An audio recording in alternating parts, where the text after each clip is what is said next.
Harka fuunee shamaa daawwattoota keenya addunyaa guutuurraa gama dandeessaniin hordofaa jirtan hundi keessaniyyuu nageenyi keenya simbiraa qaqqabu isiniin jecha sagantaa odeessaaliidhaan walitti deebinee jirra. Sagantaa odeessaalii guyyaa har'aatiin naan caaltuu tafuu guyyaa waari'uu akkasumas yihuun ingidaa kan isin wajjin turru taana. Sagantaa keenya odeessaalii guyyaa har'aatiinis akkuma baratamee ijoowwan dubbii garaagaraa biyya keessa akkasumas immoo biyya alatti ba'anii kan jiru simbiraan ga'uudhaaf as istuudiyootti walitti dachaaniiti jirra. Baga nagaan dhuftan. Egaa sagantaa keenya odeessaalee guyyaa har'aatiin irra caalattee jechuudha waraana bilisummaa Oromootii wal qabatee keessumaayyuu gama kibba Oromiyaatiin gama Gujiitii fi Booranaatiin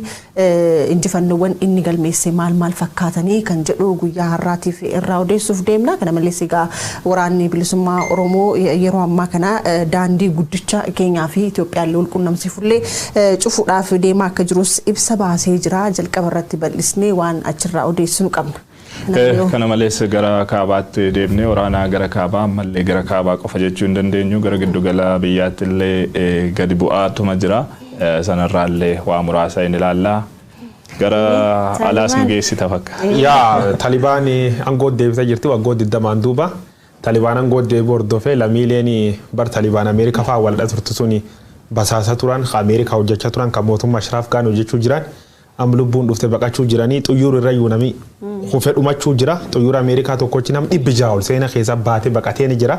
Talibaan abba lafa taate jirti raasu. Egaa dhimma kanas miidiyaaleen idil addunyaa hedduurraa dubbachaa jiran waan ta'eef nutis odeessaalee keenya guyyaa har'aatiin waan isin biraan geenyu qabna. Egaa kana qofa osoo hin taane gara odeeffannoo keenya guyyaa har'aatti ce'uu keenyaan dura artistiin gameessi beekamaan Zarihuun Wadaajoo dhukkubsatee mana yaalaa ciisuun isaa hunduma keenyatu beeka. Egaa yeroo ammaa kana dhukkuba garaagaraa asiin dura gidiraa fi dararaa isarra ga'een jechuudha. Hospitaala magaalaa Adaamaa hospitaala Rift Valley keessa ciisee akka jiru maatiin OMN himanitti jiranii gargaarsi isaaf taasifamullee cimee akka tufee jirus hin beekna. Uummanni Oromollee nama kana cinaa bira akka dhaabbattan isin jechuu barbaanna. Egaa Zarihuun qabsoo Oromoo keessatti nama bakka guddaa qabudha. Nama aartiin qabsaa'edha. Qabsaa'ee aartiidhaan qabsaa'ee kumaa kitila qabsoo Oromootiif nama hiriirse nama yeroo hunduma bakka qabsoon Oromoo isa barbaaddutti argamu. Nama seenaa keessatti hin dagatamneedha Zarihuun. Dhibeen amma isa mudatee jirullee wareegamuu artistii keenya Qaalii Hacaaluu Hundeessaa sana hordofee akka itti dhufeef itti hammaatee jirudha kan odeeffannoon arganne kan mul'isu. Akkuma wareegama artist Hacaaluu Hundeessaa dhaga'een rifatee dhibeerra bu'u. Dhibeen inni ammarra jiru sadarkaan dhibeen ammarra jiru immoo yaaddeessaa ta'uu maatiin ibsuu irratti argamu. Oromoon nama kana cina dhaabbachuu qaba. Nama qaaliidha beektee Zarihuun nama seenaa keessatti yoomiyyuu dagachuu hin dandeenya. Yaa Zarihuun Wadaajoo artistoota Oromoo tun artistooti gameeyyiin ganduu qabsoo Oromoo keessa ga'e qabsuun hedduu isaanoo laal maatiin qabanii jireenya addaan qaban man jireenyaallee hin qabanii. Isaan akka maatiitti ilaallatan yookaan akka firaatti ilaallatan uummata Oromoo jechuudha. Warri uummata Oromoo dur bu'ee qabsoo keessa gati baasu kunini yeroo kamillee abdiin isaanii uummata waan taateefi nulleeni of course miidiyaan Oromoo nu qofaa miti hedduun isaa dhimma nam kanarraa sa'u jiru. Zarihuun Wadaajoo warri duri artistoota duri dullunko gaafa afaan Oromoo aga kanallee dubbachuun hin danda'amne baanii dubbachaa turanii dhugaa uummata Oromoo karaa artiitiin hima turan waan taateef abbaa keenyaa nama keenyaa dhukkuba hospitaal ciisaa karaa maatii isaatiin uummati Oromoo na dhaqqabuu qabedhe yaamichi dhiyeessa jira. Oromoo waan akkana irratti nama taam yoo nami yeroo baay'ee nami nu jala miidham nami tokko lubbuu dhabe gargaarsi irratti jajjaboo taanee jirra. Amma immoo inni dhukkubullee adoonni lubbuun jiru gargaaru beektana meeginni dumboowanii fi aginni jiru gargaaranii artist Zarihuun Wadaajoo uummata biraan nagaa kana dhaqqabaniiti jedha. Hospitaal Adaamaa ciisuu jira gara Adaamaa jira. Kunoo lakkoofsi deeftar baankii kamaatii isaatiin banamu kana biyya keessallee yaa warri isa biyya keessallee warri waan kan qulqulleeffatan akka waan jiruuf qunnama artistii kan cinaa dhaabbanna yaamichi goonanullee. Egaa maqaa isaatii fi maqaa haadha warraa isaa dabalatee akkaawuntiiwwan baankiiwwan garaagaraa keessatti lakkoofsi akkaawuntii banameeti jira. Egaa namoonni nama kana cinaa dhaabbachuu barbaadu qofa sun taane nurraa eegamu waan ta'eef haga dandeessaniin nama kana bira cinaa isa bira dhaabbadhaas nin jenna. Egaa haadha warraa isaatiif bilbilaanis dubbisee ture bilbilaanii kan artiistii Haacaaluu Hundeessaa qofa sun taane dhiheenya kana abukaatoon Abdul Jabbaar Hussein illee yaadattanii duuti isaallee garmalee akka samiidhee ture haati warraa isaanitti himteetti jirte dhukkuba garaagaraa hin qabaa namni kun egaa qabsoo keessatti waan kana jedhamnidha kan isarra gaheetti ture. Haa ta'uuti dhukkuba sanirratti immoo dabalatee wanti uummata Oromoo irraan yeroo ammaa kanas qaqqabaa jirus dhukkubni sun daran akka itti cimullee sababa akka ta'e haati warraa kun dubbatteetti jirte. Egaa fayyaa isaa hin hawwina namoonni hin dandeettan hundi keessaniyyuu gargaarsa gochuudhaan isa bira akka dhaabbattan isiniin jenna. Gara ajandaa keenya guyyaa har'aatti haa ceenuti. Waraanni bilisummaa Oromoo egaa kaayyoo qabsoo uummata Oromoo waggoota 50 asiin dura wixineeffamee kaa'ame galmaan ga'uudhaaf akkasumas immoo uummata Oromoo yeroo dhumaatiif garbummaa jalaa baasuudhaaf ciccinee hojjechaa jirra. Kanas immoo dhugeessuudhaaf gama kibba Oromiyaa akkasumas immoo lixa Oromiyaa dabalatees gara jiddugala Oromiyaatti jechuudha sochii gurguddaa taasisaa akka jiru asiin duras haasofnee turre. Isaanis immoo kanuma nu dhageessan jechuudha. Kalees immoo oduu dheertuu tokko irraa hojjettee turte yoon ingidaa maaltu jirame? Egaa waraanni bilisummaa Oromoo akkuma atiyyuu kaaste kaayyoo qabsoo Oromoo waggoota 50 barana elemoo qilxuufaa jaarraa abbaa gadaafaa akkasumas bu'uuressitoota qabsoo bilisummaa Oromoo bu'uuressitoota adda bilisummaa Oromootiin wixinamte kana qabatee kanarratti cichee kaayyoo kana galmaan ga'uudhaaf amma kan inni socho'aa jiru. Yeroo ammaa immoo tibbana akkuma irra deddeebiidhaan oduu keenyaanis bifa odeessaaleedhaanis kallattii garaagaraatiin ibsaa jirru waraanni kun sadarkaa murteessaa ta'etti ce'ee jira.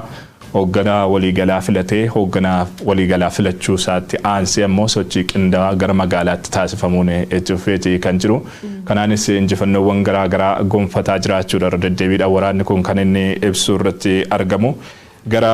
giddugala biyyaarraa yoo eegalle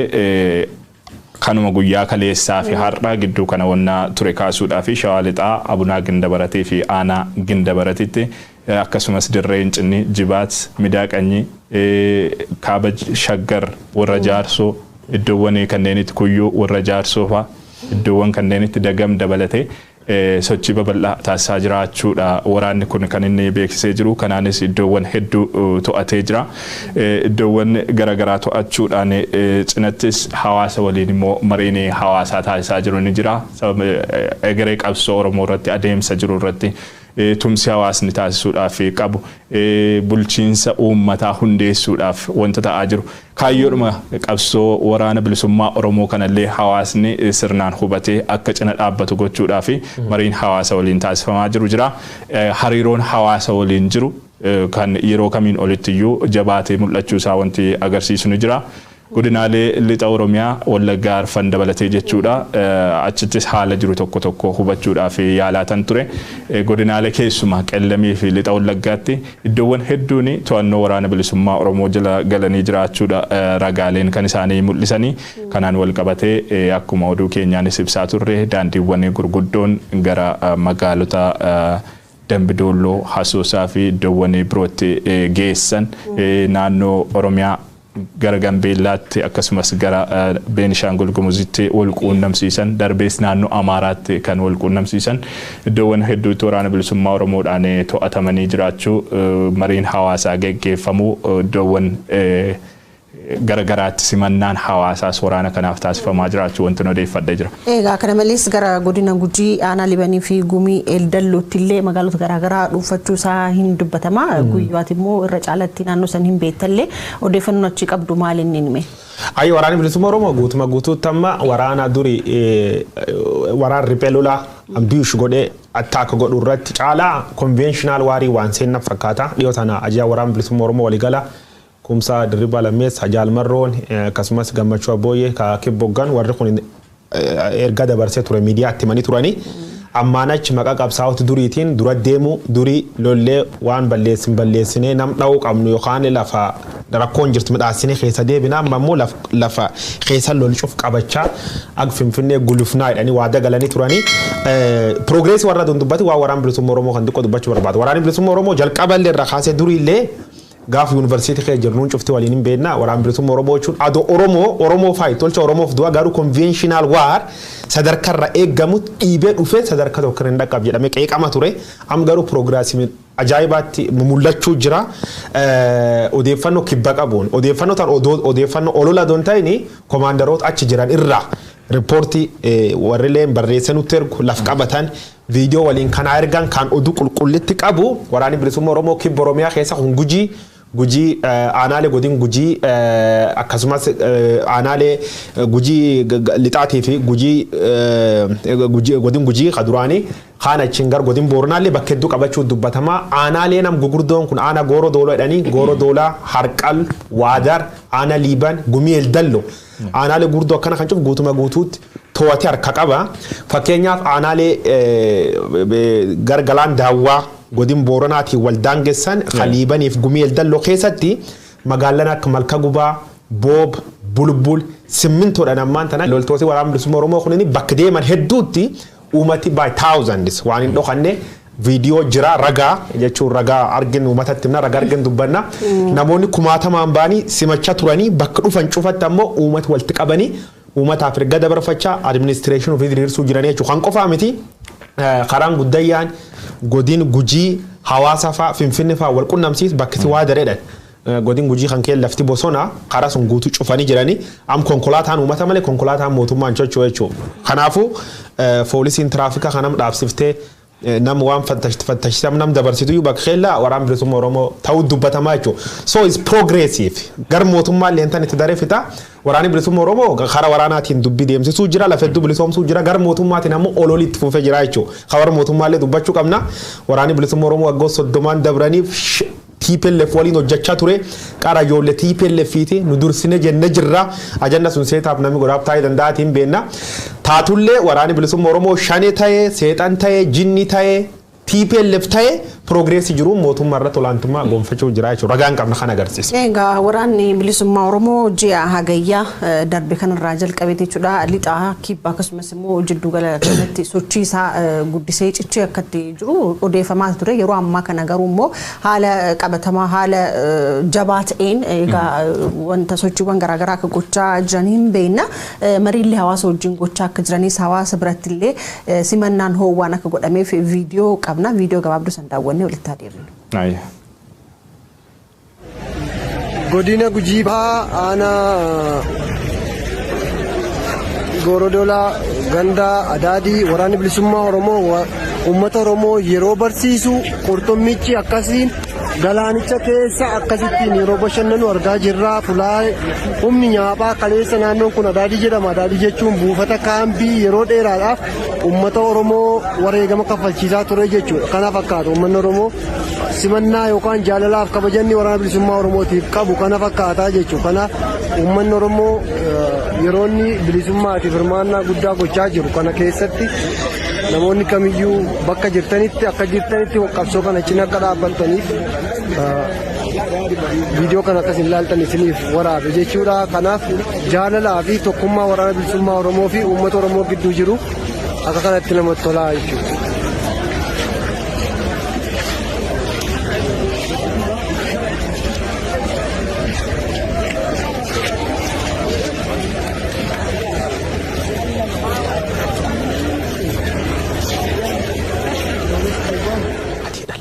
Egaa gaafa waraana uummataa taatu gaafa uummataaf akkas qabsooftu uummanni illee akkas gammadee simannaa gaafa si godhu gaafa argitullee waan nama gammachiisudha. Egaa mootummaan qaama kanaan maqaa biraallee itti baasee shororkeessaadha jedhees moggaasu hawaasni garuu hagas gammadee gaafa ilaaltu immoo dhugaan eessa akka jirtullee waan ilaaltudha. Egaa simannaa isaaniif godhame kan irratti wanta isaan dubbachaa turan keessaa waan sammuu kiyya keessatti hafe waliin qoornu beelaaf dheebuudhaaf hin jilbeeffannu gumaa qabsaa'ota barattoota akkasumas immoo hayyoota Oromoo ni baafna Oromiyaa irratti abbaan biyyaa Oromoodha addaan hin baanu tokkummaa keenya hin cimsina waan jedhullee hawaasatti gaafa dubbachaa turan argine jechuudha. Bakka viidiyoo tana takka irratti siidara viidiyoo waan wal qabatu bakki tun Adaadii jedhan Adaadii bokkoo jedhanii Gujii keessa dhiyootan viidiyoo takka miidiyaa lawaasa tan dhuunfatu waraana bilisummaa Oromoo cabsee bakkitti hidhamtoota siyaasaa baasu bakka sunti dhiyaatti ajajaan achi jimaree baatti natti erge maal jedha jimareeba gujii keessatti ammaan tana ganam kana waan akkasii waraana bilisummaa Oromoo ijoolleen ajajoota warra dubbatti qaadiree mootummaa waliin hojjeta duru uummata keen daraartu uummata keen miite hedduun isaanii nu bilbilanii dhiifam gaafachaa jiru nu namu rakkoorran qabnu namtu gongoro hojjete deebi dhiifam hin goonaaf garuu dhiifam jalqabu uummata irra fudhadhaa achi nu birkoottaa waan jedha wanne jechuu jiranii keessumatti naannoo gujii kan keessatti isteeppiin jajjabdu waraanii gar gujiitiin jiru waraanam bakka sadi chochoa kakibba kun akka beekutti akka odeeffannoo qabutti tokko naannoo sololoo kan chocho kaampii warra guddoon achi jirti kaan ammoo liiban keeka chochoo jira cibra soddon booroodhanii cibraan oda adola anka kibba kan morwaa warra beeka waraani kun lamaan kakibba karaa booranaaf gujii wal qunnamsiise achiin dilla kee dabree hawaasa dhaqqabsuun guutuu achi chochoo achi kontirool tolchuu jira khaliiban kun ammoo galaan daawwaa irra kaasee magaala geelle kee dhufachumaan adoola gartee shaakkisoo lafuma qabatetti nagwanni deema kanaafu viidiyoo mul'achuu jirtu bakka uummati beeksise matu jechuudha viidiyoon odeeffannoof kenni malee uummati namu miidiyaa hawaasaa waan qabu verify tolchuu danda'a jechuudha. Egaa direct waan haasaa isaan dubbatan san waliin qoonnuu nu tokko kan jedhu isaan waa malee miti kan kaasee viidiyoon gara yaada biraatti na ilaaceessite malee egaa hin yaadattan hundumti kennayyuu hiyyaan hin beekna warri PP kun tokkummaa uummata Oromoo jidduutti jiru fashaleessuudhaaf waan hedduu hojjetaa jirani keessumaayyuu gama kibbaa kanaan uummata naannoo Booranaatii fi Gujii kanallee akka uummata tokko hin taanetti godhanii waan hedduu dubbachaa turanii uummanni kunillee walitti dacha'ee akka wal nyaatu akka wal fixu gochuudhaaf waan kana hin jedhamnedha kan godhaa turani yeroo ammaa kana garuu hawaasni kun tokkummaa isaa cimsee akkana waraana bilisummaa Oromoo bira dhaabbatee gaafa tokko ta'uu gaafa argitullee humni isaaniillee jabaachaa dhufaa jechuudhaaf san kan walitti bu'iinsi suni piroojeektii OPDO kan yeroo dheeraadhaaf turedha sana duras tureera jijjiirama jedhamu kana duras tureera ammas erga jijjiirama kanaatiifis uummata kana walitti buusuudhaaf uummata kana walitti daruudhaaf wanti taasifamaa ture inuma jira ammas inuma jira uummanni garuu hin beeka beektee wal beeka uummanni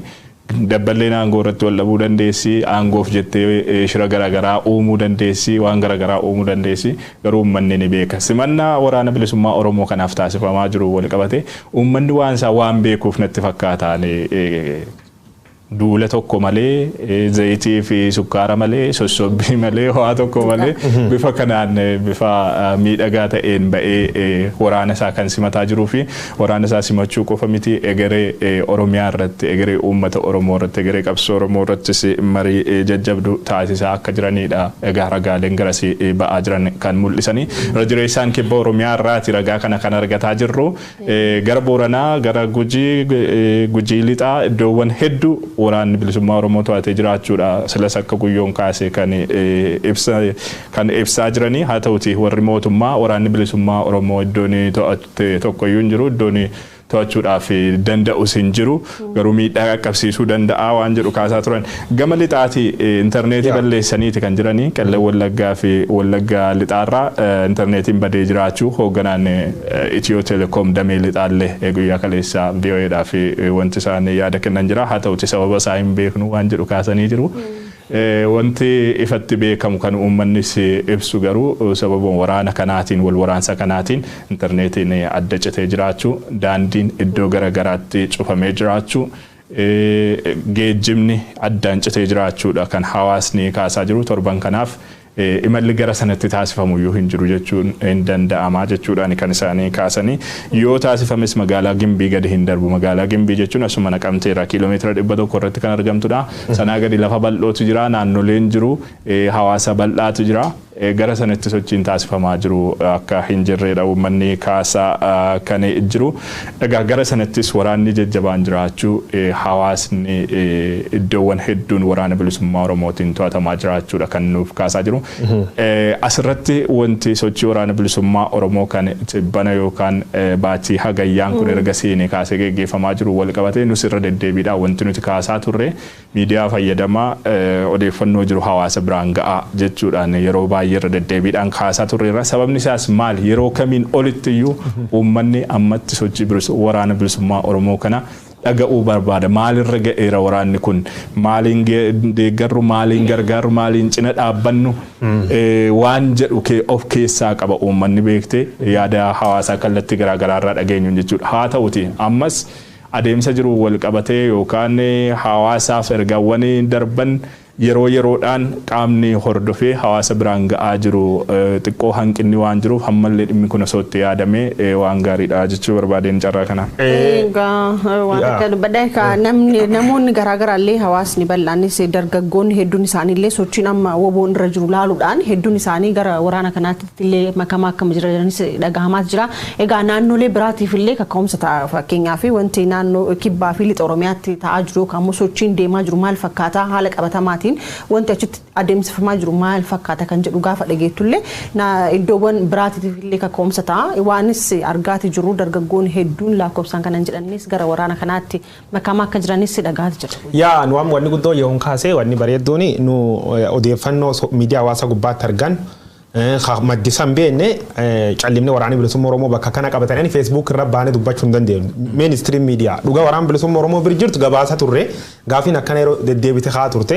namoonni tokko erga dabarfachuu barbaad namoonni OMN hin daawwanne daawwadha yoo hanqinni jiraatu nutti hima. Namoonni tokko gad baanii waa waraana bilisummaa Oromoo dubbatanii maani